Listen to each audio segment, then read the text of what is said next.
कहते हैं कि बुढ़ापा एक बार फिर से बचपन का दौर लेकर आता है। बूढ़ी काकी के साथ भी ऐसा ही कुछ था। वो अपने जीभ के स्वाद से बन गई थी। उन्हें और किसी बात की परवाह ही नहीं थी। इसके साथ साथ रोने के अलावा उनकी ओर से कोई दूसरा सहारा भी नहीं था। उनके पांचों सेंस ऑर्गन, आंखें, हाथ और पैर जवाब दे चुके थे। वो जमीन पर ही पड़ी रहती, और अगर घर वाले उनकी मर्जी के खिलाफ कोई काम करते या खाना परोसने में थोड़ी देर हो जाती या बाजार से मंगवाया हुआ कोई सामान नहीं मिलता तो वो रोने लगती। उनका रोना सिसकना आम रोना धोना नहीं था।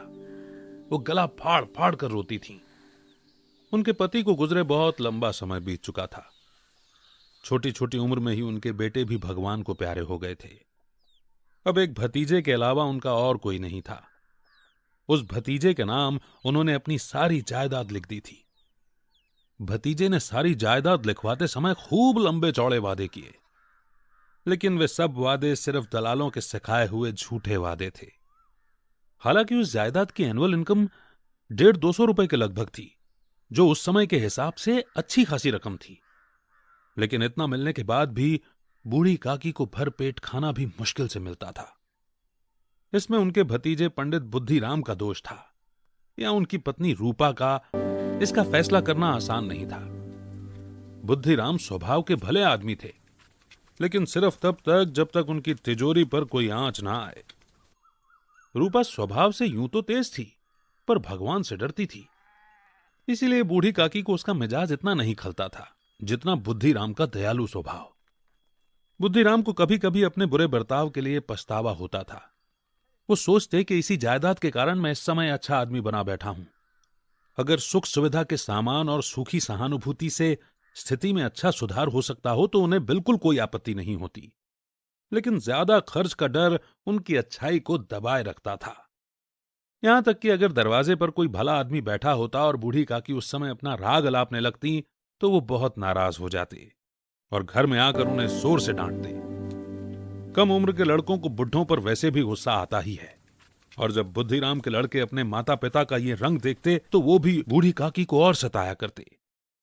कोई चुटकी काटकर भागता, कोई उन पर पानी का कुल्ला कर देता। काकी चीख मार कर रोती, लेकिन ये बात जानी पहचानी थी कि वो सिर्फ खाने के लिए रोती थी। इसीलिए उनके रोने धोने पर कोई ध्यान नहीं देता था। हाँ, जब काकी गुस्से में आग बबूला होकर बच्चों को गालियां देने लगती तो रूपा वहां आ जाती। इस डर से काकी अपनी तलवार जैसी जीभ का कभी कभार ही इस्तेमाल करती थी, जबकि ये उपाय रोने से कहीं ज्यादा असरदार था। पूरे परिवार में अगर काकी को किसी से प्रेम था तो वो बुद्धिराम की छोटी लड़की लाडली थी। लाडली अपने दोनों भाइयों के डर से अपने हिस्से की मिठाई बूढ़ी काकी के पास बैठकर खाया करती थी। यही उसकी रक्षा करने वाली थी, और हालांकि काकी की शरण में आना उनके लालच के कारण महंगा पड़ता था, लेकिन अपने भाइयों के अन्याय से यह सुरक्षा कहीं ज्यादा बेहतर थी। तो बस वो यहीं आ जाती। अपने अपने मतलब के रिश्ते ने आखिर उन दोनों में सहानुभूति का बीज बो दिया था। रात का समय था। बुद्धिराम के दरवाजे पर शहनाई बज रही थी और गांव के बच्चों का झुंड आश्चर्य भरी आंखों से गाने का आनंद ले रहा था। चारपाइयों पर मेहमान आराम करते हुए नाइयों से सेवा करवा रहे थे। पास खड़ा भाट विरुदावली सुना रहा था और कुछ मेहमानों की वाह वाह पर ऐसे खुश हो रहा था मानो इस वाह वाह का असल में वही अधिकारी है। एक दो अंग्रेजी पढ़े हुए नौजवान इस व्यवहार से उदास थे। वे इस गवार मंडली में बोलना या शामिल होना अपनी शान के खिलाफ समझते थे। आज बुद्धिराम के बड़े लड़के मुखराम का तिलक आया था। यह उसी का जश्न था। घर के अंदर औरतें गा रही थीं और रूपा मेहमानों के लिए खाना बनाने में बिजी थी। भट्टियों पर कढ़ाई चढ़ी हुई थी। एक में पूरियां कचौरियां निकल रही थीं और दूसरे में अलग अलग पकवान बन रहे थे। एक बड़े हंडे में मसालेदार सब्जी पक रही थी। मुंह में पानी भर देने वाले घी और मसाले की सुगंध चारों ओर फैली हुई थी। बूढ़ी काकी अपनी कोठरी में उदास और दुखी बैठी हुई थी। इस स्वाद में घुली सुगंध उन्हें बेचैन कर रही थी। वह मन ही मन सोच रही थी कि शायद मुझे पूड़ियां नहीं मिलेंगी। इतनी देर हो गई, कोई खाना लेकर नहीं आया। लगता है सब लोग खा चुके हैं, मेरे लिए कुछ नहीं बचा। ये सोचकर उन्हें रोना आ गया, लेकिन अब शकुन के डर से वो रो ना सकी। आहा, क्या सुगंध है। अब मुझे कौन पूछता है। जब रोटियों के ही लाले पड़े हैं तब ऐसे भाग्य कहाँ के भर पेट पूरियां मिलें। ये विचार कर उन्हें रोना आया। मन दुखी होने लगा, लेकिन रूपा के डर से उन्होंने फिर मौन धारण कर लिया। बूढ़ी काकी काफी देर तक इन्हीं दुखदायक विचारों में डूबी रहीं। घी और मसालों की सुगंध रह रहकर उनके मन को आपे से बाहर कर रही थी। मुंह में पानी भर भर कर आ रहा था। पूरियों का स्वाद करके दिल में गुदगुदी होने लगती। किसे आवाज लगाऊं, आज तो लाडली बेटी भी नहीं आई। दोनों लड़के हमेशा देख तो जाया करते हैं, आज उनका भी कुछ पता नहीं। अरे कुछ पता तो चले कि क्या बन रहा है। बूढ़ी काकी के ख्यालों में पूरियों की तस्वीर नाचने लगी। खूब लाल लाल, फूली फूली, नरम नरम होंगी। रूपा ने जमकर खाया होगा। कचौड़ियों में अजवाइन और इलायची की खुशबू आ रही होगी। एक पूरी मिलती तो जरा हाथ में लेकर देखती। क्यों न चलकर कढ़ाई के सामने ही बैठ जाऊं। पूरियां छन छन कर तैयार होंगी। कढ़ाई से गरम गरम निकल कर थाल में रखी जा रही होंगी। यूं तो फूल हम घर में भी सूंघ सकते हैं, लेकिन बगीचे में उसकी बात ही कुछ और होती है। इस तरह विचार करके बूढ़ी काकी उकड़ू बैठकर हाथ के बल सरकती हुई बड़ी मुश्किल से चौखट से उतरी और धीरे धीरे रेंगती हुई कढ़ाई के पास जा बैठी। यहां आने पर उन्हें उतनी ही शांति मिली जितनी एक भूखे कुत्ते को खाने वाले के सामने बैठने से मिलती है। रूपा उस समय काम के बोझ की वजह से आपे से बाहर हो रही थी। कभी इस कोने में जाती तो कभी उस कोने में, कभी कढ़ाई के पास जाती, कभी भंडार में जाती। किसी ने बाहर से आकर कहा, भाऊजी महाराज ठंडाई मांग रहे हैं, तो ठंडाई देने लगी। इतने में फिर से किसी ने आकर कहा, अरे भाट आया है, उसे कुछ दो।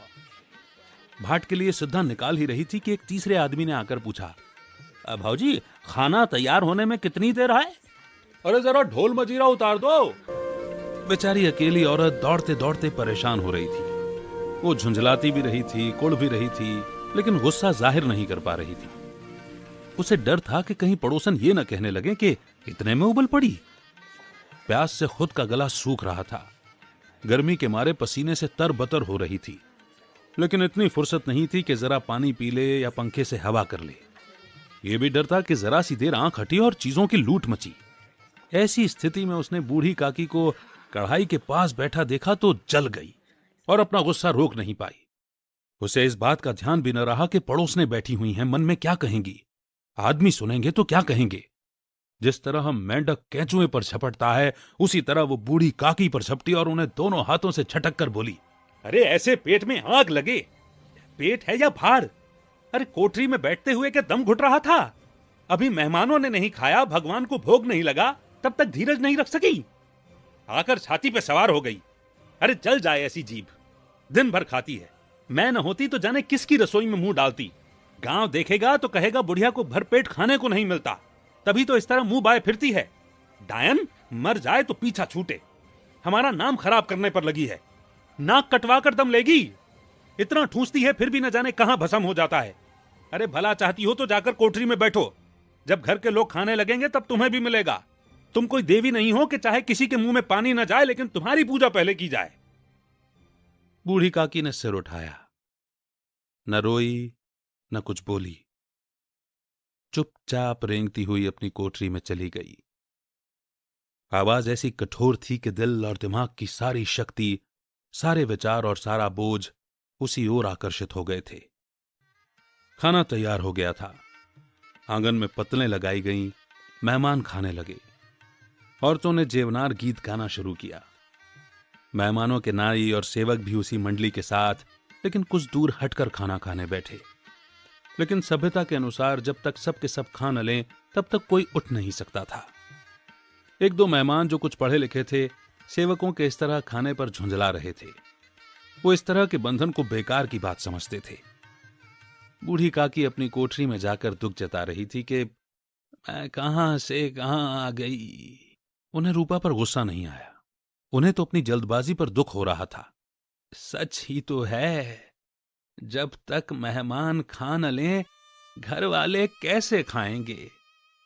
मुझसे इतनी देर भी न रहा गया, सबके सामने पानी उतर गया। अब जब तक कोई बुलाने नहीं आएगा तब तक नहीं जाऊंगी। मन ही मन इस तरह का विचार कर वो बुलावे का इंतजार करने लगी, लेकिन घी के स्वाद की लालसा में ये इंतजार बहुत लंबा लग रहा था। उन्हें एक एक पल एक एक युग के जैसा लग रहा था। अब पत्तल बिछ गई होगी, अब मेहमान आ गए होंगे, लोग हाथ पैर धो रहे होंगे, है ना? नाई पानी दे रहा होगा। लगता है अब लोग खाने बैठ गए होंगे, जेवनार गाया जा रहा होगा। ये विचार कर वो मन को बहलाने के लिए लेट गईं। धीरे धीरे एक गीत गुनगुनाने लगी। उन्हें लगा कि मुझे गाते गाते काफी देर हो गई है, मुझे कोई बुलाने नहीं आया। रूपा जरूर चिढ़ गई है, क्या पता शायद ना बुलाए। वो सोच रही होगी कि अपने आप ही आ जाएंगी। वो कोई मेहमान तो नहीं है ना जो उन्हें बुलाने जाऊं। बूढ़ी काकी चलने को तैयार हुई, ये विश्वास के 1 मिनट में पूरियां और मसालेदार सब्जियां सामने आ जाएंगी। उनकी जीभ गुदगुदाने लगी। उन्होंने मन में तरह तरह के ख्याल बनाए। पहले सब्जी से पूरियां खाऊंगी, फिर दही और चीनी से कचौरियां रायते के साथ मजेदार लगेंगी। चाहे कोई बुरा माने चाहे भला, मैं तो मांग मांग कर खाऊंगी। लोग यही कहेंगे ना कि ये सोचती ही नहीं। अरे जो कहना है कहते रहें। इतने दिन के बाद पूरियां मिल रही हैं तो मैं तो थोड़ा सा खाकर थोड़े ही उठ जाऊंगी। वो उकड़ू बैठकर सरकते हुए आंगन में आई। लेकिन हाय रे बुरी किस्मत, इच्छा ने झूठी कल्पना की थी। मेहमान मंडली अभी भी बैठी हुई थी। कोई खाकर उंगलियां चाट रहा था, कोई तिरछी नजरों से देख रहा था कि लोग अभी खा रहे हैं या नहीं। कोई इस चिंता में था कि अगर पत्तल पर पूरियां छूट जाती हैं तो किसी तरह इन्हें अंदर रख लेता। कोई दही खाकर चटकारे ले रहा था, लेकिन दूसरा दोना मांगने में शर्मा रहा था कि इतने में बूढ़ी काकी रेंगते हुए उनके बीच में आ पहुंची। कई आदमी चौंक कर उठ खड़े हुए, पुकारने लगे, अरे ये बुढ़िया कौन है? यहां कहां से आ गई? अरे देखो किसी को छू न दे। पंडित बुद्धिराम काकी को देखते ही गुस्से में तिल मिला गए।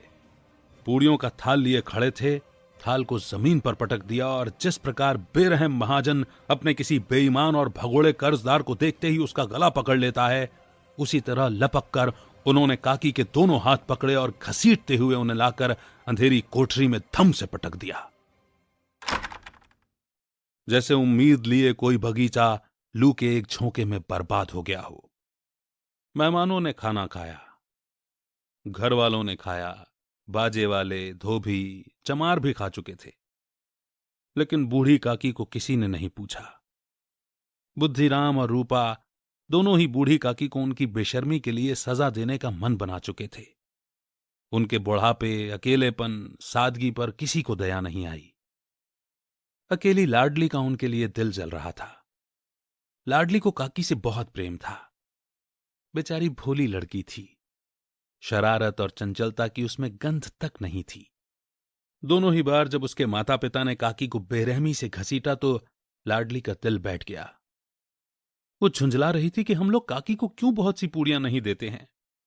क्या मेहमान ही सब की सब खा जाएंगे?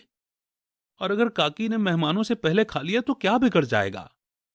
वो काकी के पास जाकर उन्हें धीरज बंधाना चाहती थी, लेकिन मां के डर से नहीं जा पाई। उसने अपने हिस्से की पूड़ियां नहीं खाईं, बल्कि अपनी गुड़िया के डब्बे में बंद करके रख दी। वो उन पूड़ियों को काकी के पास ले जाना चाहती थी। उसका मन बेचैन हो रहा था। बूढ़ी काकी मेरी बात सुनते ही उठ बैठेंगी, पूड़ियां देखकर कितनी खुश हो जाएंगी, मुझे खूब प्यार करेंगी। वो यही सोचती रही। रात के 11 बज गए थे। रूपा आंगन में पड़ी सो रही थी। लाडली की आंखों में नींद का नामो निशान तक नहीं था। काकी को पूड़ियां खिलाने की खुशी उसे सोने नहीं दे रही थी। उसने गुड़ियों के डब्बे को सामने रखा था। जब उसे विश्वास हो गया कि मां सो रही है, तो वो चुपके से उठी और सोचने लगी, कैसे जाऊं? चारों ओर अंधेरा था। सिर्फ चूल्हों में आग चमक रही थी और चूल्हों के पास एक कुत्ता लेटा हुआ था। लाडली की नजर सामने वाले नीम के पेड़ पर गई। उसे मालूम था कि उस पर हनुमान जी यानी बंदर बैठे हुए हैं। उनकी पूंछ, उनकी गदा साफ दिख रही थी। मारे डर के उसने आंखें बंद कर लीं। इतने में कुत्ता उठ बैठा। लाडली को कुछ हिम्मत मिली। उसने अपना डिब्बा उठाया और बूढ़ी काकी की कोठरी की ओर चली। बूढ़ी काकी को सिर्फ इतना याद था कि किसी ने मेरे हाथ पकड़कर घसीटे। फिर ऐसा लगा जैसे कोई पहाड़ पर उड़ाकर ले जा रहा हो। उनके पैर बार बार पत्थरों से टकराए, फिर किसी ने उन्हें पहाड़ पर से पटका। वो गिरीं और बेहोश हो गईं। जब उन्हें होश आया तो किसी की जरा भी आहट सुनाई नहीं दी। वो समझी कि सब लोग खा पीकर सो गए और उनके साथ मेरी तकदीर भी सो गई। अब रात कैसे कटेगी? हे राम, क्या खाऊं? पेट में आग जल रही है। हाय, किसी ने मेरी सुध नहीं ली। क्या मेरा पेट नहीं भरने से इनका खजाना बढ़ जाएगा?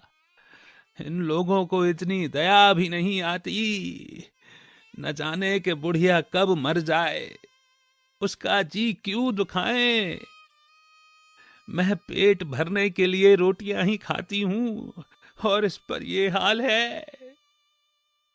मैं अंधी अपाहिज ठहरी, न कुछ सुन सकती हूं न कुछ समझ सकती हूं।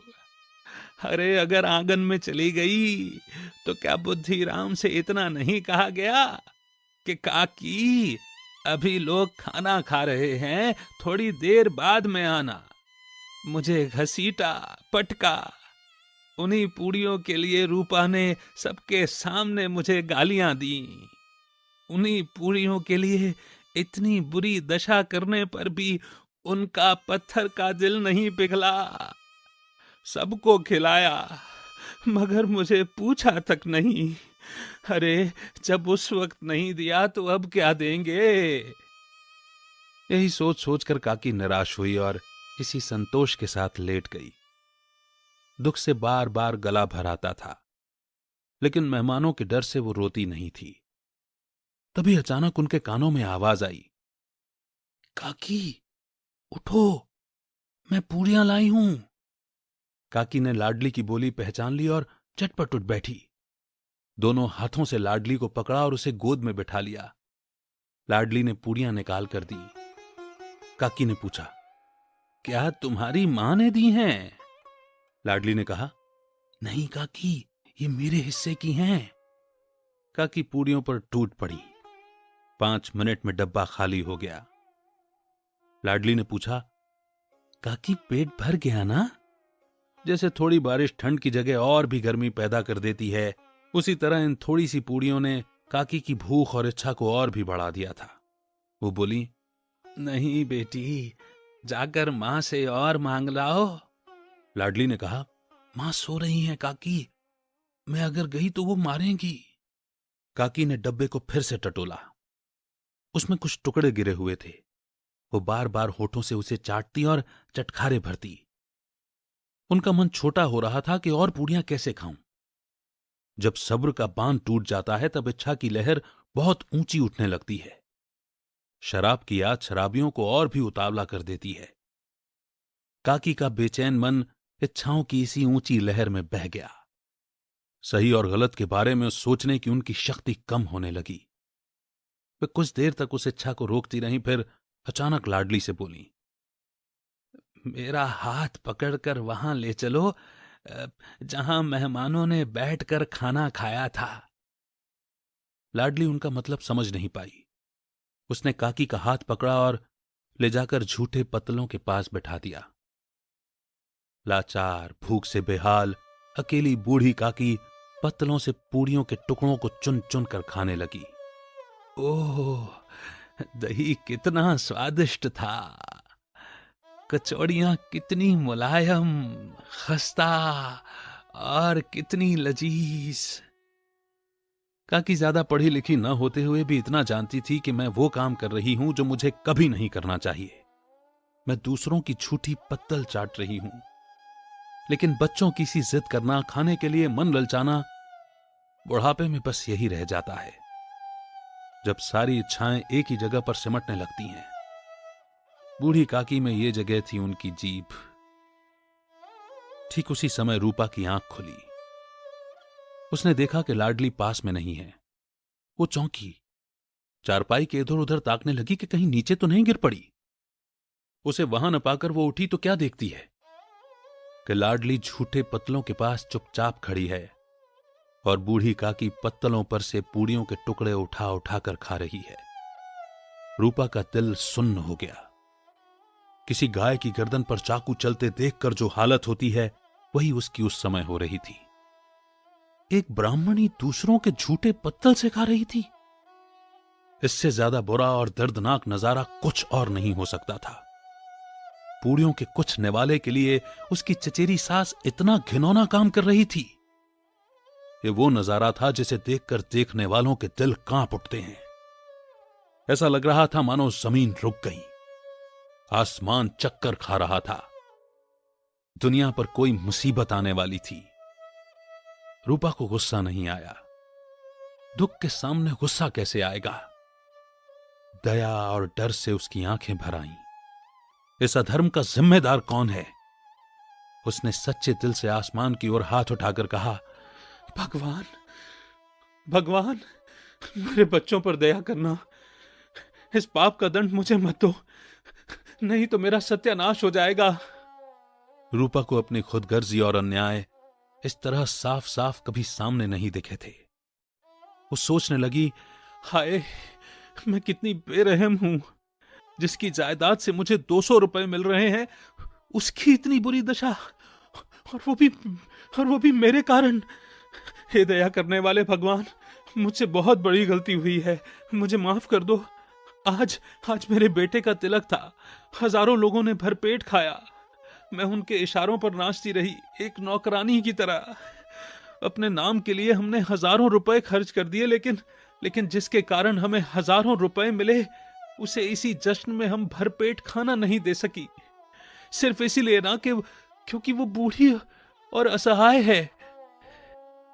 रूपा ने दिया जलाया, अपनी रसोई का दरवाजा खोला और एक थाली में सारे पकवान सजाकर बूढ़ी काकी की ओर चली। आधी रात बीत चुकी थी।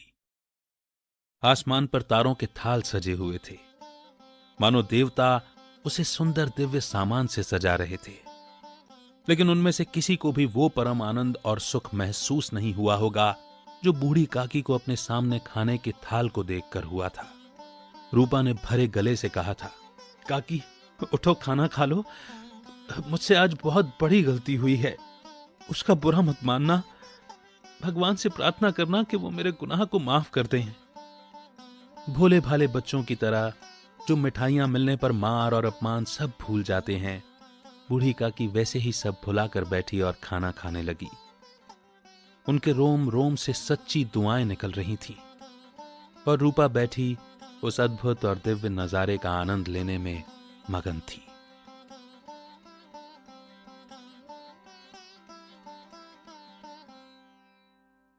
दोस्तों, इसी मोड़ पर यह कहानी यहीं खत्म होती है और बड़ी सुंदर सी सीख देती है।